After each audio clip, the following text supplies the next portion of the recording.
Sri Aurobindo et l'avenir de la Terre. Parfois, une grande pensée errante voit les âges encore inaccomplis, saisit la force dans sa coulée éternelle et précipite sur la terre la vision puissante qui est comme un pouvoir de rendre réel ce qu'elle a vu. Sri Aurobindo est cette vision et ce pouvoir de précipiter le futur dans le présent. Un instant, il a vu, et ce qu'il a vu, des âges vont l'accomplir, et des millions d'hommes sans savoir vont se mettre en quête de l'imperceptible frémissement nouveau qui a envahi l'atmosphère de la Terre. Cette année, nous allons célébrer le centenaire de Sri Aurobindo.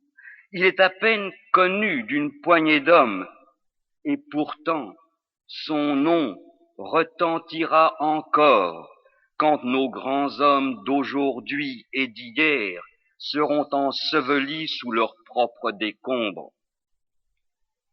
Son œuvre est discutée des philosophes, louée par des poètes. On parle de sa vision sociologique, de son yoga. Mais Sri Aurobindo est une action vivante, une parole qui se réalise. Et nous pouvons chaque jour, et sous les 1000 circonstances qui semblent déchirer la terre et renverser ses structures, voir le premier reflux de la force qui l'a mise en branle.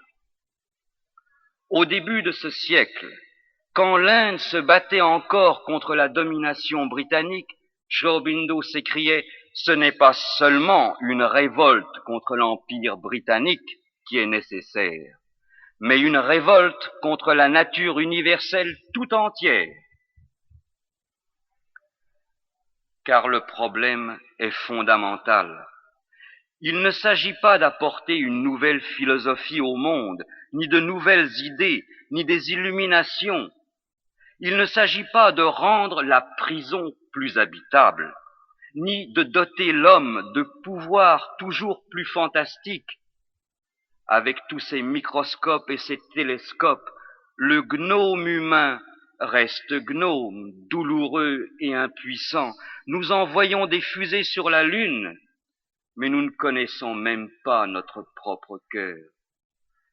Il s'agit, dit Sri Aurobindo, de créer une nouvelle nature physique qui sera l'habitation d'un être supramental au sein d'une nouvelle évolution. Car, en vérité, dit-il, l'imperfection de l'homme n'est pas le dernier mot de la nature, mais sa perfection non plus n'est pas le dernier pic de l'esprit. Par-delà l'homme mental que nous sommes, s'ouvre la possibilité d'un autre être qui prendra la tête de l'évolution, comme un jour l'homme a pris la tête de l'évolution parmi les singes.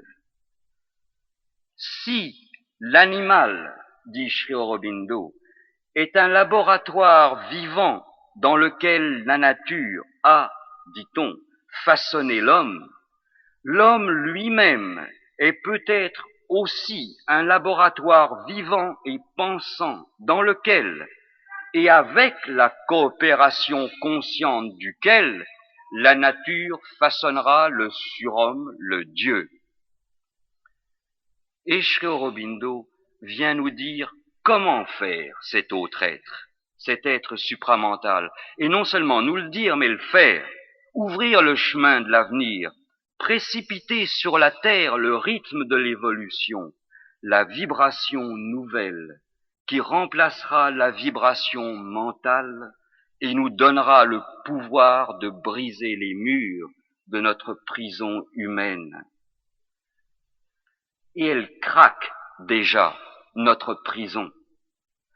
La fin d'un stade de l'évolution, écrit Sri Aurobindo, est généralement marquée par une puissante recrudescence de tout ce qui doit sortir de l'évolution. Cet éclatement paroxystique de toutes les vieilles formes, nous le voyons partout autour de nous. Nos frontières, nos églises, nos lois, nos morales s'écroulent de tous les côtés. Et elles ne s'écroulent pas parce que nous sommes méchants, immoraux, irreligieux, ni parce que nous ne sommes pas assez rationnels, pas assez savants, pas assez humains, mais parce que nous en avons fini d'être humains, fini la vieille mécanique, parce que nous sommes en transition vers autre chose. Ce n'est pas une crise morale que la Terre traverse, c'est une crise évolutive. Nous ne sommes pas en marche vers un monde meilleur ou pire, nous sommes en pleine mutation vers un monde radicalement différent, aussi différent que le monde de l'homme pouvait être différent du monde des singes au tertiaire. Nous entrons dans une nouvelle ère, dans un quinquennère supramental. On quitte son pays, on erre sur les routes, on se met en quête de drogue, en quête d'aventure, on fait des grèves ici, des réformes là et des révolutions encore. Mais, en fait, il n'y a rien de tout cela. On est en quête de l'être nouveau, sans le savoir. On est en révolution humaine. Et Sri Aurobindo nous donne la clé. Il est possible que le sens de notre propre révolution nous échappe parce que nous voulons prolonger l'existant, le raffiner, l'améliorer, le sublimer. Mais le singe, lorsqu'il était en pleine révolution simiesque pour produire un homme, aurait peut-être commis la même erreur. Il aurait voulu faire un super singe, capable de mieux grimper aux arbres, mieux chasser, mieux courir, doté de plus d'agilité et de plus de malice. Nous avons voulu aussi, avec Nietzsche, faire un surhomme qui n'était qu'un super-homme, ou avec les spiritualistes, faire un super saint mieux doté de vertu et de sagesse. Mais nous n'avons que faire de la sagesse et de la vertu humaine. Même poussée à leur paroxysme, c'est encore la vieille pauvreté dorée, l'envers glorieux de notre tenace misère. La surhumanité, dit Sri Aurobindo, n'est pas l'homme grimpé à son zénith naturel, pas un degré supérieur de la grandeur humaine, de la connaissance, du pouvoir, de l'intelligence, du génie, de la sainteté, l'amour, la pureté ou la perfection humaine. C'est autre chose, une autre vibration d'être, une autre conscience. Mais si cette conscience ne se situe pas sur les sommets de l'humain, où donc la trouverons-nous? Peut-être, tout simplement, dans ce que nous avons le plus négligé depuis que nous avons entrepris ce cycle mental. Le corps, c'est notre base, notre fondement évolutif, la vieille souche à laquelle nous revenons toujours et qui se rappelle douloureusement à nous en nous faisant souffrir, vieillir, mourir. C'est là le vieux mal jamais guéri, la racine jamais changée, l'obscure matrice de notre misère, à peine différente de ce qu'elle était du temps des Lémuriens. C'est notre substance physique qu'il faut changer.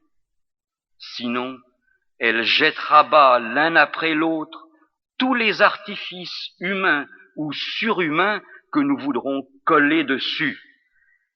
Ce corps, cette substance physique, cellulaire, contient des pouvoirs tout-puissants, dit Sri Aurobindo. une conscience emprisonnée qui recèle toutes les lumières et toutes les infinitudes, autant que les immensités mentales et spirituelles. Car, en vérité, tout est divin. Et si le Seigneur des univers n'est pas dans une seule petite cellule, il n'est nulle part. C'est cette obscure prison originelle cellulaire qu'il faut briser. Et tant que nous ne briserons pas celle-là, nous continuerons à tourner en vain dans les cercles d'or ou de fer de notre prison mentale. Les soi-disant lois absolues de la nature, dit Sri Aurobindo, sont simplement un équilibre établi par la nature, un sillon dans lequel elle s'est habituée à travailler afin d'obtenir certains résultats. Mais si vous changez de conscience, le sillon changera aussi inévitablement. Telle est la nouvelle aventure à laquelle Sri Aurobindo nous convie. Bon gré, mal gré, la terre entière est en train de passer dans un nouveau sillon. Mais pourquoi pas de bon gré?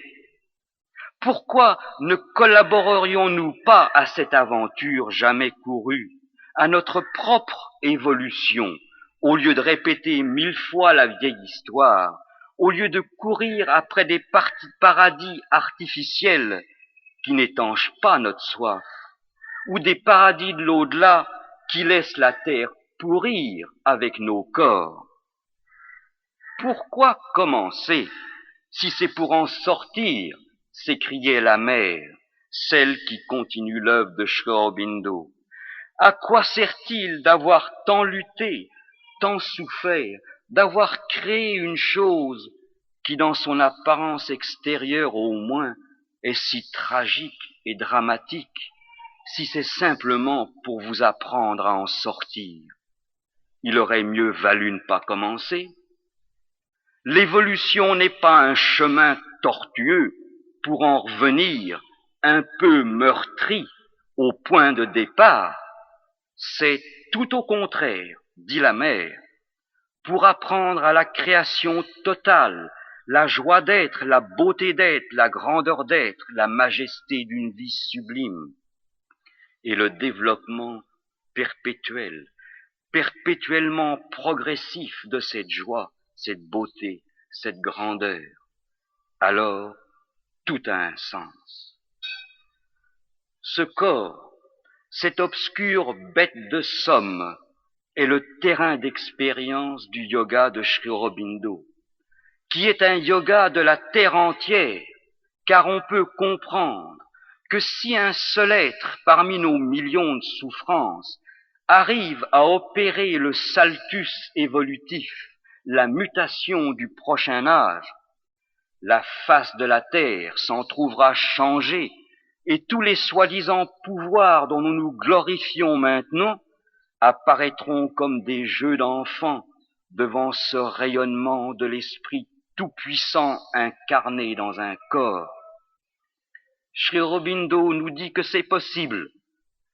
Non seulement que c'est possible, mais que ça se fera. C'est en train de se faire. Et tout dépend, peut-être, non pas tant d'un effort sublime de l'humain pour transcender ses limites, que d'un appel, d'un cri conscient de la terre vers cet être nouveau qu'elle porte déjà en elle-même. Tout est là, déjà là dans nos cœurs, la suprême source qui est le suprême pouvoir.